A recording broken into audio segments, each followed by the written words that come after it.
We are back. We have What's today. up, y'all? What's up, man? What's up? How you been? It's been a minute. No. This is cool, Man. This is technology at its finest right here. Right? So tell us a little bit about Right. yourself. We are glad to have you with us here. This is Janina. Garaway. Thank you. And And for the yogis, this is it's Yanina. Thank you. Thank you for acknowledging that. Yeah, man, she is. Thanks, guys. Yes, my name is Janina, and I am a real estate professional, nonprofit owner, and very passionate about spirituality and being like a soul coach, like the movie Soul. Did y'all see Soul? Yes, Jamie I did. Foxx? Yeah. I feel like the mentor. You know what I mean? That's like a typical LA person. I got all the flashes, but yeah, real estate, soul coach, nonprofit owner, and I know we're going to talk a lot about real estate today. And I love that y'all got a little segment about meditation because that's my love too. oh yeah, we definitely dive in. Yeah, and what's crazy is I remember because we were roomies at one point, and Yes. you used to go on the top of the roof and meditate, and I used to be like, "Dog, what does that do?" Yeah, I'm super into meditation now. That's the crazy part. I get up at 5:30 and I just make sure I get my whole situation right. So I'm That is definitely like, we awesome. got to tap into that. Let's jump right into it, man. Tell them a little bit more about yourself, the company that you're with, and kind of how you got into real estate. So, man, I've pretty much experienced all facets of real estate. So I started off investing. How I started is a funny story. As you guys know, I come from the entertainment industry as well. And so I started doing commercials when I was 12 years old. And one morning, I'm 19, fresh out of high school, really. Maybe I was 18. And I got up at 4 a.m. to drive all the way from the IE to LA to shoot a Mervyn commercial, which shows my age. Do y'all remember Mervyn? No? Are you too young for Mervyn? Maybe. Oh my God! That's crazy! Okay, anyway. I'm not from right, here, so if I it makes you feel any DJ better. Montage said that's old. No. Okay. And I was shooting a Mervyn commercial, and I had to drive in, that crazy traffic. Yeah. So I heard my dad getting ready at 4 o'clock in the morning. This is my first time having to wake up at 4 o'clock to go to work. And I remember thinking, dang, this man has done this for over 20 years to take care of his family. And I don't want to do that every morning. Like, I don't want to be that point. I was like, oh no. And so at that same exact time, you guys, I'm not lying, Carlton Sheets, which also shows my age, came up on, it was like an infomercial, a real estate infomercial about how to make money as an investor. And it's just, from that moment on, 2 years later, I owned my first investment property in San Bernardino. Let's go. I was not planning. I got a probate sale, which, Oh. I hope that by the end of this interview, we can encourage people to not be a victim of a probate sale where you didn't set up your estate properly so that your family gets your assets. But it works out for a lot of investors. Unfortunately, you get it at a lower price. And it was a great investment for me. I think I paid like $60,000 for that house. Yeah. Oh, wow. And I remember when we reconnected, you let us know about that, and you said the experience was pretty sad because you had to basically sign off on the papers of the family that lost their loved one. So, yeah, in front of her. So, okay, this is what's funny. Do y'all know who Tina Landon is? Yeah. Okay, I was going to say, dang, y'all. Oh, am I? Okay. Tina Landon had hired me for the first time for my first job. And for those of you watching this who don't know, she choreographed Janet's Velvet Rope Tour, which is like, And that night was my first time ever drinking. Tina Landon got me drunk for the first time. And the next morning, I'm there signing papers, super hungover, signing my first deal at 20 years old, my first investment. Wow. And it hurt my heart because I had to sign them in front of the woman whose mother passed away. Damn. And so she didn't get to, inherit the house. And that was sad. And that kind of hit me a certain way. So again, I hope this inspires someone because it helps me to think a little bit differently about how I'm setting up my future, you know? Right. That is. That's deep. Yeah, I remember when you told us that. I was like, yeesh. So after your first investment, what else took place in real estate for you? So I did the investing for a while, and then you guys are going to laugh at this, but then like every house I sold as an investor, I realized how much the realtor was getting, right? Like if I'm netting 100,000 on this, the realtor's getting 20,000 of my money. And I was like, I think I want to get my real estate license, which I would encourage anybody watching it there are legal, things you want to be aware of when you're doing, being an investor as well as the real estate agent. But, that's what got me saying, you know what, I want to try my hand at actually being a realtor. So then I got into real estate, helped a lot of professionals, entertainers get into homes for a while, and then transitioned into management, which I'm sure we'll talk about as well. But so you just going up the ranks. You got you an investment property, which is like, and you did it right. You got you an investment property, got your license. And then you just took off in property management. I remember the buildings that we were coming to visit you at, and I was just like, yo, you're managing skyscrapers in downtown LA. But you excelled at it. So kind of go into that and how that was as a Black woman being successful in that field. Right. I just had a really big interest in property management. So I used to go downtown and literally just walk around, go into high-end buildings, tour the buildings, and manifest like what I want to eventually do. It took a couple years. I would say that I used to walk around downtown, walk into different high-end buildings, sometimes pretend like I'm touring for a client, even if I didn't have one, just to feel that vibe. And anyway, so I would say it took from 2009 to I got my first property management gig, helping out with a company that owned about 10 buildings in downtown in 2012. And then by 2015, I was the leasing manager at one of the most high-end properties in downtown LA, which was the Watermark Tower. And then 2017 is when I became the manager of another $110 million project where I actually oversaw the entire staff from maintenance to leasing to marketing to sales.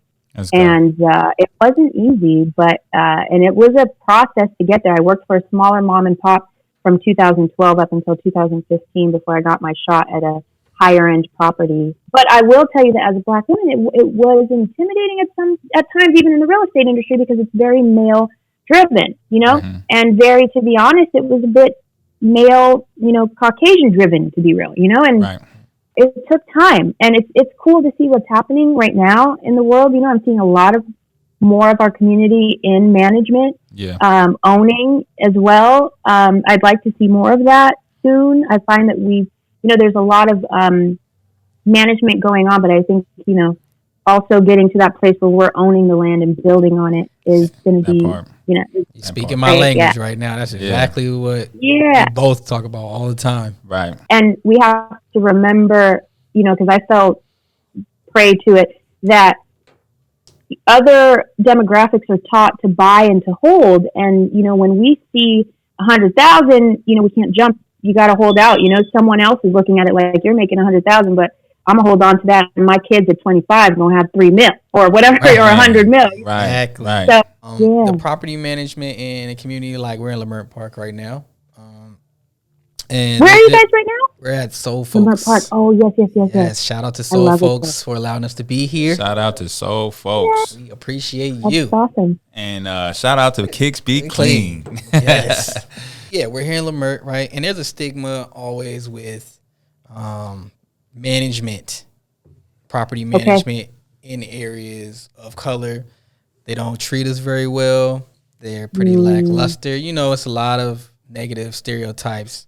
What are some things you think are they true, first of all? And if they are true, what are some ways you think we could change that narrative? If I'm going to be real, I have seen it, yes, and I feel like it's mainly with our, African American males. Like, wow. It's kind of sad. It's like a melanin sister can get through, especially if she looks okay on her profile picture, or her driver's license.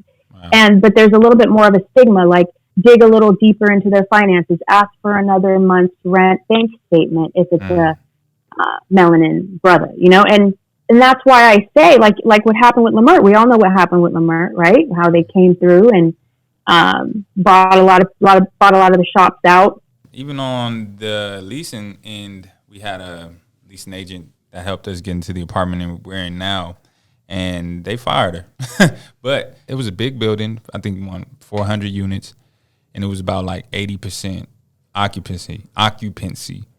And now, of course, with the pandemic, she had like a 43% new manager and all that. She was the manager, and they just didn't like how she was running the building. And I think her approval process was more even keeled, so there were a lot more of us in there than probably what they were expecting. So yeah, they were like, all right, that's enough. Yeah. It's crazy. So, I'm not going to put any building. I'm not going to throw them under the bus. Yeah. But I had managers say that to me. You're letting too many of them in here. Oh yeah. Oof. Yeah. That's some harsh words. You didn't even use a cuss word in that. Dang.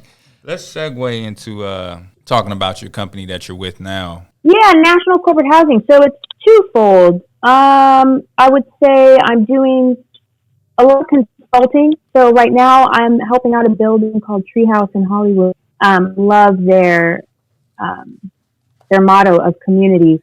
And with my experience in real estate that I've had for over 20 years now, helping buildings drive their numbers, their sales, fill those vacancies, just ideas since I ran buildings for a while now. So I've been doing consulting sort of under Field Emerge, which is my own business. And then also National Corporate Housing asked me to come on last year when the pandemic first started. So it's been an interesting year, but still successful, to come on and help drive the sales for Los Angeles for corporate furnished apartments. I work with their organizations to house their players or their coaches, or they're relocating employees. So I love it. And I think at the end of the day, I want to make like the full loop to where I'm just investing. Ooh, I like the way that sounds. So this is something that I know we've both known you for. And so your networking abilities. Okay. Really? People say that. Yeah.